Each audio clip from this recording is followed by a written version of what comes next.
I hope you don't get the sickness.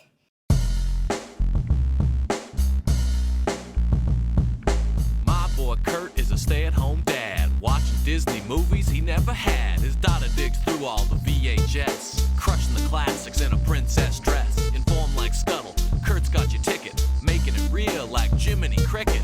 Most are off the Captain Hook, but if the Tweedledum, he'll be taking more shots than Bambi's mom. Leaves him raised like Simba, or cracked like the beast dishes. He'll show you a whole new world, you won't need 3 wishes.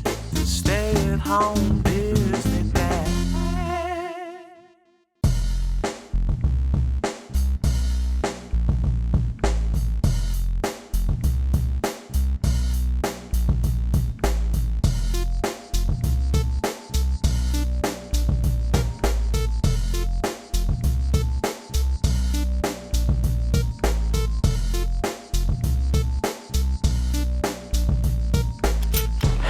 Fun and fancy-free goodness. Fun?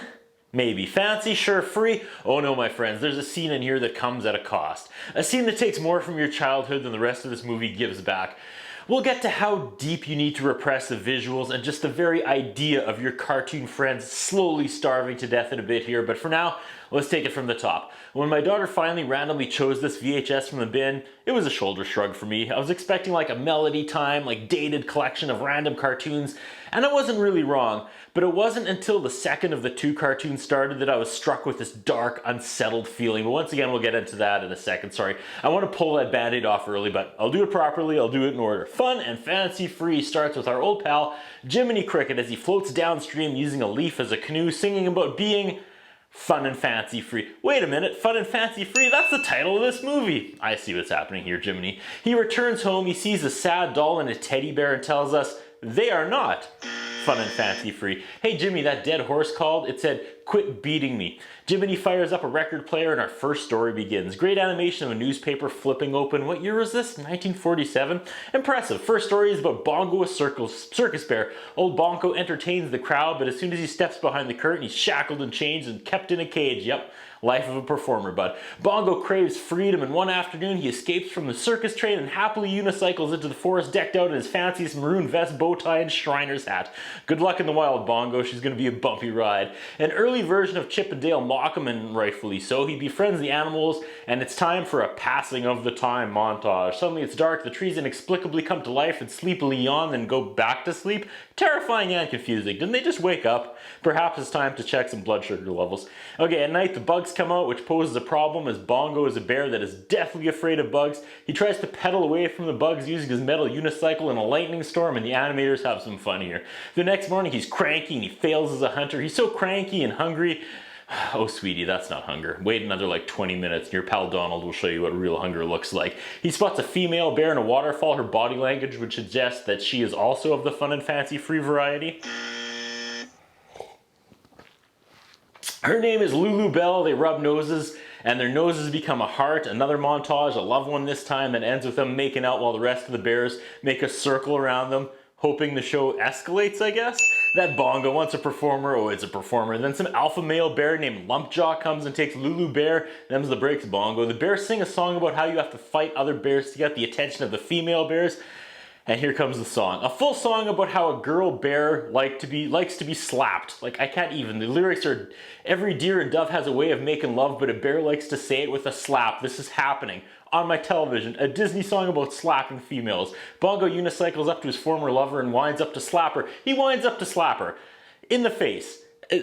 I'm watching this through like the cracks between my fingers. He's gonna hit her, but Lumpjaw Alpha Bear uppercuts Bongo hilariously up into the trees. Is the antagonist becoming the protagonist? Is this a double swerve? Where's all this going? All the kids watching this are wondering where Mickey and Donald are by now. Mom, I think this is the wrong movie. Mickey was on the cover. Also, how is the song Say It With a Slap, not after like Under the Sea in a Whole New World on every Disney Best Of CD compilation? Bongo and Alpha Jaw end up fighting on a log rolling down the river that goes over a waterfall, because every single cartoon river has a waterfall. Bongo's Shriner hat is tied under his chin, snags a branch, and while this technically hangs him, instead of getting a giraffe neck, he safely bounces up and down. Everyone cheers and he gets the girl. I guess Alpha Bear is dead. Thus ends the story. Back to Cricket. He gets an invite to a party and heads out. The animation ends and we go to Real People, where a father is using a puppet while his daughter and a second ventriloquist dummy sitting by himself, chatter back and forth. What? I had to Google this guy. Okay, he was some famous ventriloquist from back in the day. I have to say ventriloquism is not a skill that translates particularly well to video. Like when the dude and his dummy are in the same camera shot, you could barely see his lips move while the puppet is talking. Okay, props to you for honing your craft and all, but then sometimes the camera cuts to a single shot of just the dummy and he's talking. Am I supposed to be impressed by this? Like, how do I know the man is exercising his ventriloquism off camera? Couldn't he just be talking normally with his mouth? I'll never know. He's not in the frame. The dummy is chattering away. Okay, but then we cut to a second ventriloquist dummy named Mortimer across the room, sitting by himself without a human controlling it and also talking. So are they supposed to be alive? Are we using camera trickery for the second puppet? Why is the first one attached to the man's arm? What kind of scary ass occult stuff goes on in this house? There's also a little girl who's experiencing all of this and not batting an eye. This poor child needs an exorcist today and a therapist tomorrow. Then Mortimer has a thought bubble appear above his head and his thoughts are animated. I am now living in an episode of Law & Order where my wall is covered with pictures of these cartoons and people and puppets with string connecting each of them together so I can keep all this shit straight. Let me try to make sense of this, okay. We have a magical animated talking cricket coming to a party in the real world where a real flesh and blood man who is an expert ventriloquist carries his fake dummy around his house on his arm, acting like the puppet is really alive. But then there's a second ventriloquist dummy who actually is alive, who daydreams in animation, and some 10-year-old girl is desensitized to all of this lunacy. We now go to the next story, which I'm assuming stars the iconic cast on the VHS tape. Why did we need that segue with real people again? Anyway. A lady with a harp sings from a balcony in her castle. The crows and scarecrows sing along, as do the animals. A terrifying black entity called the Gruesome Gulch steals the harp and kidnaps the lady, and consequently a drought begins and everything dies. We see a skinny cow, and the narrator calls her an utter failure. Make jokes now, guys, because I know what's coming next. We meet the three farmers, Farmer Mickey, Farmer Goofy, Farmer Donald. The old animation versions of these characters is giving me warm childhood feelings, despite knowing exactly where it's going. 3, 2, 1. They are all starving, and this is horrific. The image of Mickey, Goofy, and especially Donald Duck sitting at the kitchen table with nothing to eat, actually starving. Like, the idea of being so hungry that nothing else matters was something that disturbed me so deeply as a kid. Yeah, that's 100% my privilege talking, but I can confidently say this is my introduction into what poverty looked and felt like. If you haven't seen this and think I'm being dramatic, watch this through a child's eye. It's been like 30 years since I've seen this and I still find it troubling. I mean, I wasn't a naive kid. I was aware not everyone could just go to the cupboard and get more Cap'n Crunch whenever they felt like it. But I was not prepared to deal with the image of Donald Duck's intense hunger, breaking him so badly he is dragging an axe towards their lone cow. This was and still is a bad call, Disney people. Okay, a few years ago when I was an on-air entertainment reporter for a news magazine TV show, I took part in a food bank challenge where I agreed to live off a typical food bank donation for 1 calendar week. I can't even begin to explain how being truly hungry for days at a time affects every second of your day. I had pretty much run out of food the last 2 days, and I can confidently say prolonged starvation is the worst thing I have ever suffered through. You can't get in front of it. All you can do is think about your hunger. And I had the comfort of a house, a wife to look after our son while I slept all day because I was too tired and weak to do anything else. I remember laying there thinking that if this was for real, and I wasn't just some privileged guy playing pretend for these 7 days, it would have been dark. Okay, sorry, I gotta drag this back out of the pit, but first, let's dive headfirst into it. Okay, there's nothing fun about seeing your favorite character starving, watching their sad faces as they try to slice bread transparent thin and split a single bean into 3 ways. It's devastating. Donald absolutely snaps and tries eating the plate and silverware. I imagine the scene didn't play out as dark as this on the pre-animation written script. It was horrifying then and it's worse now. Knowing how hair-triggered and volatile you actually are in this advanced state of starvation, Donald goes off the rails, insane from lack of food. He takes the axe off the wall and heads outside to kill the skinny cow just to get some food in his stomach. Fun and fancy free, fun and fancy free, oh my god, fun and fancy free.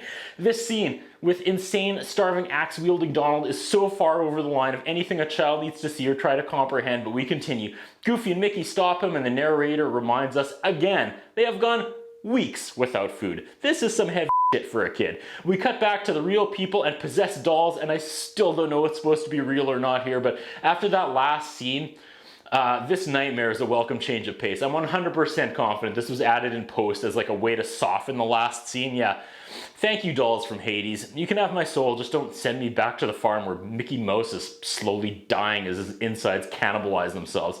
We've moved on, thank God. Mickey has left to sell the cow for money to buy food, which begs the question why he didn't just let Donald slaughter the cow and cut out the middleman. Okay, Mickey returns with magic beans. Are you kidding me, you idiot mouse? Donald is about to murder Mickey, but instead knocks the beans out of his hand and they fall through the floor, and everyone goes to bed hungry once again. But then the beans come to life and explode into giant vines that keep growing and raise the farm up into the clouds. The audio suddenly jumps like 10 decibels, and this audio mixing company never works for Disney again. In the morning, they wake up and they see a castle in the clouds. Donald's ongoing anger issues get them in trouble with the giant mosquitoes before they make it to the castle where they find giant food. The lady with the harp is locked in a box, and she says she was kidnapped by a giant. The black figure looks more like a liquidy T-1000 and not a bumbling giant, but whatever, that's neither here nor there. We cut back to all the people, puppets, and the puppet people. They're all terrified by this plot twist and are yelling, "Giant!" I can't believe this isn't a meme. And the stress of being a cricket finally crushes old Jiminy, and he sucks back a giant margarita. Just imagine the carnage drunk Jimminy Cricket must unleash into the world. That's pretty epic. Okay, lots of incorrectly transformed half wooden, half boys wandering the street after Cricket's done. Okay, that's new. Okay, we meet the iconic Disney giant and future ghost of Christmas Present. The giant brags about his own magic, and Mickey tries to trick the giant into turning himself into a fly while they stand ready with a giant fly swatter. Okay, the girl doesn't have a harp, the girl is a harp. I missed that until now. The gal harp knows the giant's weakness. We cut away from the animation and quote, "She could be my weakness," chimes in the perverted puppet. So now, a possessed ventriloquist dummy would like to have sexual relations with an animated half woman, half harp. Fun and fancy free. The giant captures them all and places them in the jewelry box with the harp lady thing. Mickey steals the key and frees everyone. The giant gives chase, but Mickey has tied his shoes together. The giant is now climbing down the beanstalk, but they cut it down and the giant falls to his death. Celebration. The puppet says, "Don't touch him." They say the giant wasn't actually real, but just part of the story, and then the animated giant pulls the roof off the real building where the party is happening with the real people, and the animated giant talks to the real man, and the real man faints, and the puppets, both the possessed one and the one on his arm, continue talking. So the one on his hand was also possessed from the beginning, I guess? And the writers go with a logical conclusion where the giant leaves and goes to Hollywood. To end the VHS, we have a short documentary looking at the making of A Merry Masterpiece. And here's some random trivia I took away from it. This was their 9th full-length movie. The format is called, quote, a package feature. So keep that in mind next time you pen a cartoon with real people and a pair of come-to-life ventriloquist dummies telling stories about crippling starvation.